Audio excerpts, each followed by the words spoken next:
Hello everyone. आज तुम्हारी new book start करूँगी मैं 3D।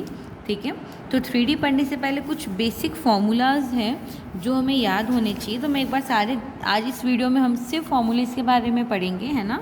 बेसिक फार्मूलेज हैं जो तुम्हें हमेशा यूज़ करने ही हैं, स्पेशली 3D में। ठीक है, तो एक बार इसको देख लेना, कहीं पे नोट करके रख लेना। ठीक है, तो सबसे पहला formulas related to point and direction cosines.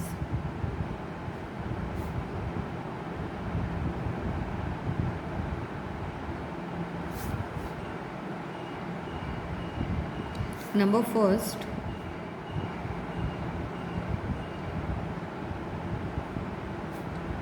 distance between two points. अगर हमें 3D प्लेन में अगर हमें दो पॉइंट्स गिवन है, ठीक है, तो उन दोनों पॉइंट्स के बीच की डिस्टेंस निकालने का हमारा फॉर्मूला देखो क्या होता है। गिवन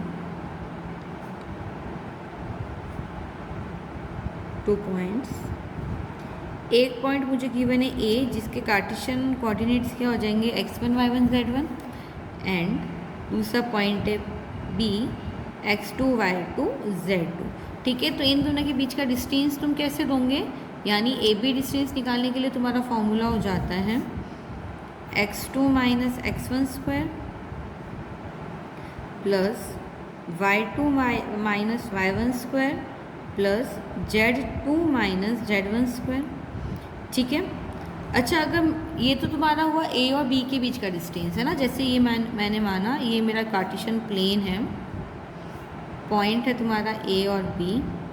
ए के कोऑर्डिनेट क्या है x1 y1 z1 और x2 y2 z2। ठीक है, ये तुम्हारा ओरिजिन है, तो ए बी डिस्टेंस तो तुमने निकाल दी। अब अगर तुम्हें पूछे कि ओ ए डिस्टेंस बताओ, यानी मूल बिंदु से किसी पॉइंट का डिस्टेंस, सो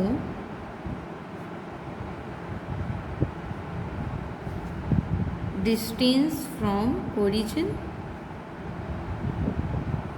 तो देखो ओरिजिन से डिस्टेंस तुम्हारी क्या हो जाएगी, ये हो जाएगा तुम्हारा √x² plus y square plus z square. क्यों? क्योंकि तुम्हारा ओरिजिन पे पॉइंट तुम्हारे क्या हो जाएंगे 0 0 0।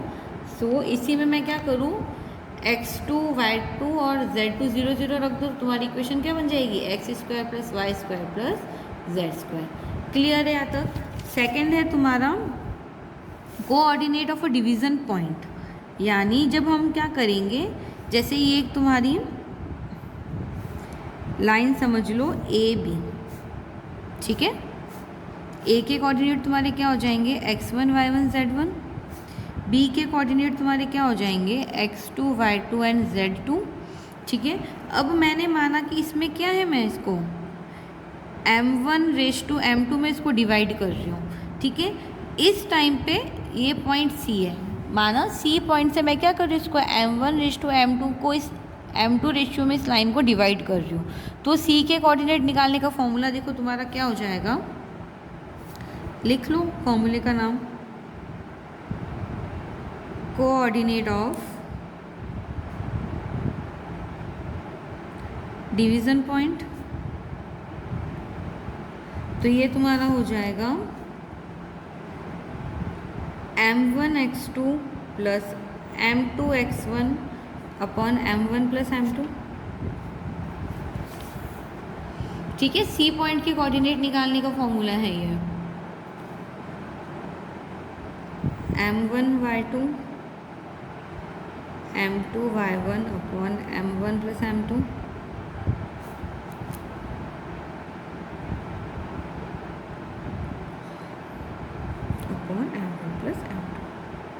ये तुम्हारे क्या हो जाएंगे कोऑर्डिनेट ऑफ सी। क्लियर है यहाँ तक। अच्छा, अगर ऐसा कंडीशन हो कि जो तुम्हारा पॉइंट सी है वो ए बी लाइन को इक्वल रेशियो में कट कर रहा हो, यानी m1 इक्वल टू m2 हो, सीधा सीधा मतलब है कि सी क्या है, इसको इक्वल रेशियो में ना डिवाइड कर रहा है, यानी m1 इक्वल टू m2 है। So in case m1 equal to तुम्हारा क्या है m2, इस केस में तुम्हारे सेंटर वाले कोऑर्डिनेट क्या हो जाएंगे x1 plus x2 upon 2 y1 plus y2/2 and z1 plus z2/2। Clear है यहाँ तक? ठीक है। अच्छा, एक और चीज़, अगर तुम्हारा क्या हो, एक्सटर्नली अगर वो डिवाइड कर रहा है, ये तो क्या कर रहा था, पॉइंट इंटरनली डिवाइड कर रहा था, इंटरनल डिवीजन हो रहा था यहाँ पे। अगर यही तुम्हारा क्या हो, एक्सटर्नल डिवीजन हो, तब तुम्हारा देखो फॉर्मूला क्या होता है, फॉर एक्सटर्नल डिवीजन। तो देखो एक्सटर्नल डिवीजन के लिए मेरे पास क्या हो जाएगा, m1 x2, जहाँ पे प्लस था वहाँ पे अब क्या आ जाएगा, माइनस। क्लियर है यहाँ तक? अगर इंटरनली डिवाइड कर रहा है तो तुम्हारा क्या हो जाएगा, m1 प्लस m2, और ऊपर भी प्लस साइन चलेगा। अगर यही तुम्हारा क्या हो रहा है, एक्सटर्नली डिवाइड कर रहा है ना, तो ये तुम्हारा हो जाएगा m1y2 minus m2y1 upon m1 minus m2।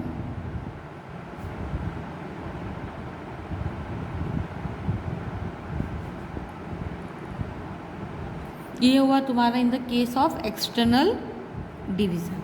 Clear है यहाँ तक? अच्छा, अब अगर हमें एक ट्राइंगल गिवन है ABC, ठीक है, ये तो मैं लाइन की बात कर रही थी। अगर मेरे को ये ट्राइंगल गिवन है AB एंड C, और इसका मुझे सेंट्रॉइड निकालना है ना, तब क्या करोगे तुम, इसका सेंट्रॉइड तुम्हारा क्या हो जाएगा,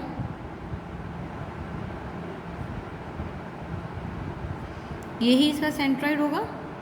ठीक है, तो सेंट्रॉइड के लिए फॉर्मूला तुम्हारा देखो क्या हो जाता है, x1 plus x2 plus x3/3, y1 plus y2 plus y3/3 and z1 plus z2 plus z3/3। Clear है यहाँ तक? जहाँ पे तुम्हारे a के कोऑर्डिनेट क्या थे, x1 y1 z1, b के कोऑर्डिनेट क्या हो जाएंगे, x2 y2 z2, और c के कोऑर्डिनेट हो जाएंगे x3 y3 and z3। Clear है यहाँ तक? इस पॉइंट के लिए तुम्हारे जो कोऑर्डिनेट है सेंट्रॉइड के, ये मेरा सेंट्रॉइड है, इसको मान लो d, तो इसके कोऑर्डिनेट हो जाएंगे तुम्हारे x1 plus x2 plus x3/3, y1 plus y2 plus y3/3 and z1 plus z2 plus z3/3। Clear है यहाँ तक? अब हम निकालते कोऑर्डिनेट ऑफ टेट्राहेड्रॉन। ये तो ट्राइंगल की बात थी, ठीक है। अब मैं किसके लिए निकाल रही हूँ, टेट्राहेड्रॉन के लिए, है ना।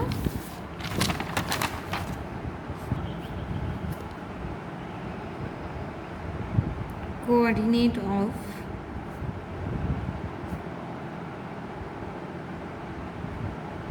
टेट्राहेड्रॉन ABC, तो ये हो जाएगा तुम्हारा x1 plus x2 plus x3 plus x4/4, y1 plus y2 plus y3 plus y4/4 and z1 plus z2 plus z3 plus z4/4। Clear है यहाँ तक? ये तो हुए तुम्हारे coordinates.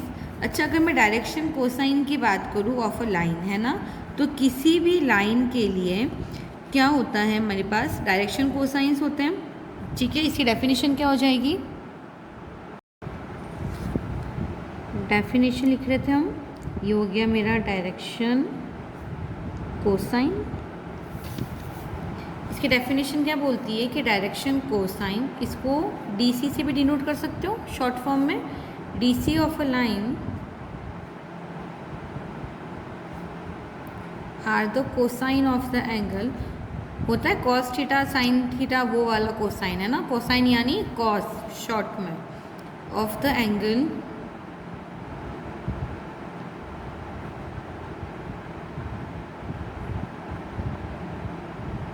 which the line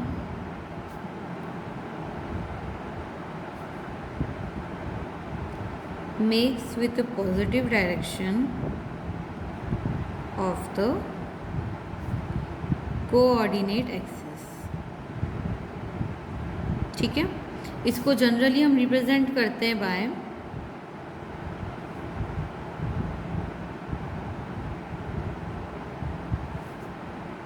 LMN। Clear है यहाँ तक? अच्छा, एक टर्म हमने और इसमें पढ़ा होगा, डायरेक्शन रेशियोज, है ना। ये तुम्हारी डायरेक्शन कोसाइन हुई। एक तुम्हारा टर्म होता है डायरेक्शन रेशियो। तो देखो डायरेक्शन रेशियो तुम्हारे क्या होते हैं, number proportional to direction cosine of a line is called direction ratio. Clear है यहाँ तक? यानी वो नंबर जो डायरेक्शन कोसाइन के रेसिप्रोकल होते हैं वो ही मेरे क्या कहलाते हैं, डायरेक्शन रेशियो। ये दोनों चीज़ समझ में आई कि डायरेक्शन कोसाइन तुम्हारा क्या होता है और डायरेक्शन रेशियो तुम्हारा क्या होता है। ठीक है, तो हमने माना कि कोई लाइन है ABC। ठीक है, हमने एक लाइन मानी ABC। ABC एक लाइन हो गई। ठीक है, जो क्या कर रहा है, एक्सिस के साथ अल्फ़ा बीटा गामा एंगल बना रहा है। ठीक है, let sorry AB not ABC, है ना। AB एक लाइन है। ठीक है, इसको इस तरीके से ले लो, ये तुम्हारा 3D प्लेन है, ये तुम्हारी लाइन है AB।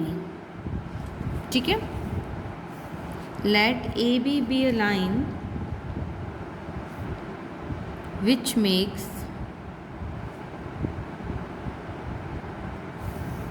angle alpha beta gamma with coordinate axis, then cos alpha cos beta cos gamma are direction cosines. इसका मतलब क्या हुआ, देखो मैंने बताया था कि किसी भी लाइन के लिए क्या होता है, कोसाइन ऑफ अ एंगल जो वो लाइन बनाती है with positive direction of coordinate axis, है ना। अब AB मैंने एक लाइन मानी जो क्या कर रही है, अल्फ़ा बीटा गामा एंगल बना रही है कोऑर्डिनेट एक्सिस के साथ। ठीक है, तो कोऑर्डिनेट एक्सिस के साथ अल्फ़ा बीटा गामा एंगल बना रही है, तो इसके कोसाइंस यानी कॉस एंगल्स, यानी cos alpha cos beta cos gamma, यही मेरे क्या कहलाएंगे, डायरेक्शन कोसाइंस। अच्छा, इसको हमारा देखो रिप्रेजेंट करने का तरीका मैंने बताया था, क्या होता है, LMN। It is represented as LMN। और एक रिलेशन हमें याद रखना है, बहुत इंपॉर्टेंट रिलेशन है, आगे आने वाले हर क्वेश्चन में हम ये रिलेशन यूज़ करेंगे, है ना। That L² plus M² plus N² equal to 1। Most important formula है तुम्हारा, that L² plus M² plus N² तुम्हारा 1 होता है। क्लियर है यहाँ तक?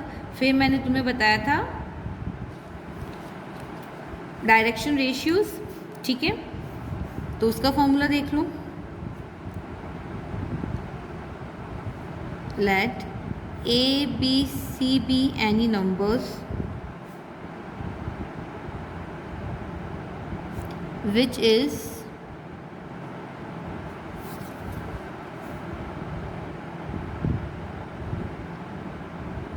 हमने माना दैट ABC कोई नंबर है जो क्या है, प्रोपोर्शनल है to the direction cosine LMN। मैंने डेफिनेशन में भी बताया था, देखो यहाँ पे कि तुम्हारा डायरेक्शन रेशियो क्या होता है, number proportional to DC of a line is called direction ratio. ठीक है, तो मैंने माना ABC कोई नंबर्स हैं जो क्या है, डायरेक्शन कोसाइंस LMN के प्रोपोर्शनल है। तो इस केस में तुम्हारा A/L equal to B/M equal to C/N, ये मेरे क्या हो जाएंगे, डायरेक्शन रेशियो। क्लियर है यहाँ तक? अगर ABC नंबर है प्रोपोर्शनल टू DC यानी डायरेक्शन कोसाइन LMN, तो A/L equal to B/M equal to C/N मेरा क्या हो जाएगा, डायरेक्शन रेशियो। अच्छा, एक चीज़ याद रखना, जैसे हमने डायरेक्शन कोसाइंस में किया था ना, L² plus M² plus N² equal to 1, वैसे ही जो डायरेक्शन रेशियो है यानी A² plus B² plus C², ये मेरे 1 के इक्वल नहीं होते हैं। याद रखोगे L square plus M square plus N square equal to 1 होगा, लेकिन मेरा A square plus B square plus C square 1 के इक्वल नहीं होता है। क्लियर है यहाँ तक? इससे next formula, angle between two lines. अगर हमें दो लाइंस गिवन है तो उसके बीच का एंगल हम लोग कैसे निकालेंगे, ठीक है।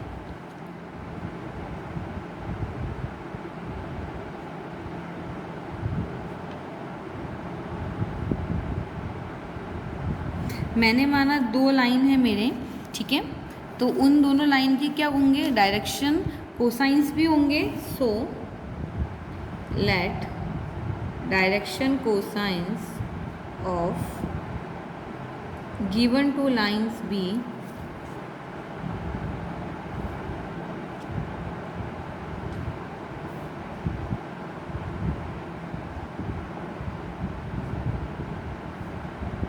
L1 M1 N1 N L2 M2 N2 and angle between this line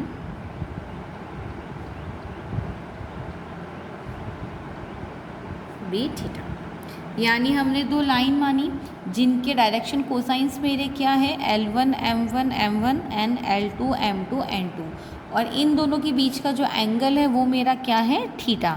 तो इस थीटा की वैल्यू तुम्हारी क्या हो जाएगी, देखो एक रिलेशन होता है हमारा cos theta equal to L1 L2, first वाली लाइन का direction cosine of x axis यानी L1, और ये सेकंड वाली लाइन के लिए है ना, plus M1 M2 plus N1 N2, ठीक है।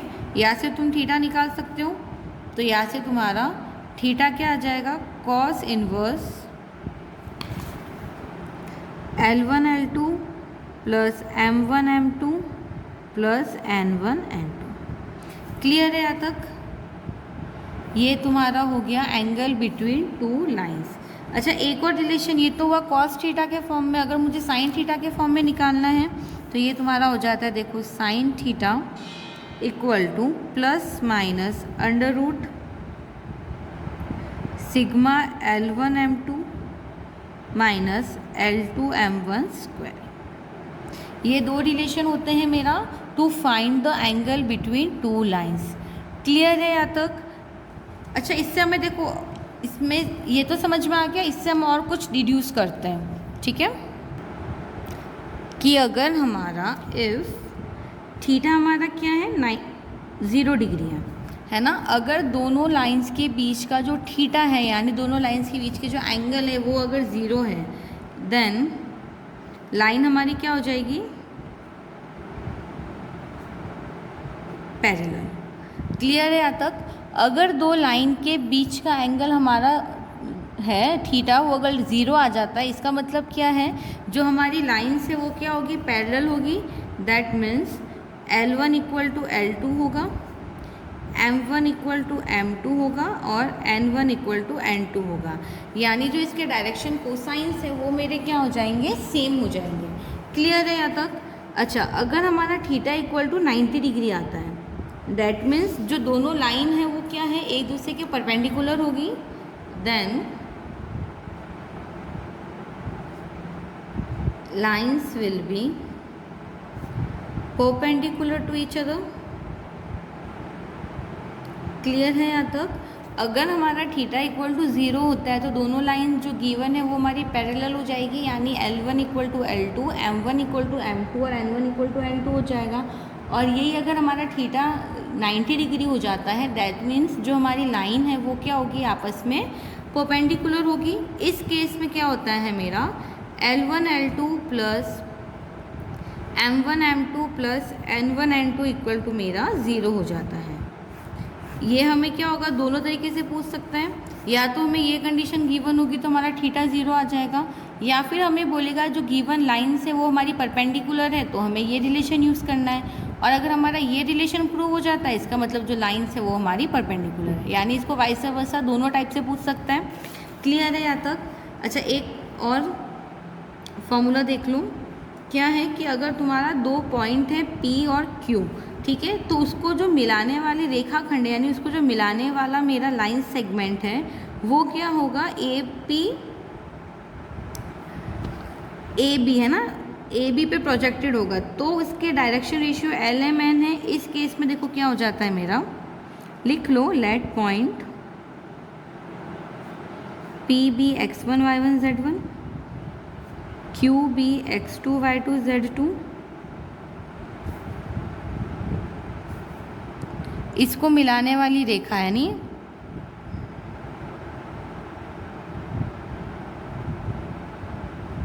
ABB line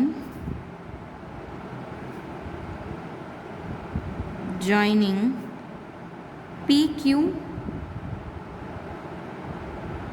and P dash Q dash be the projection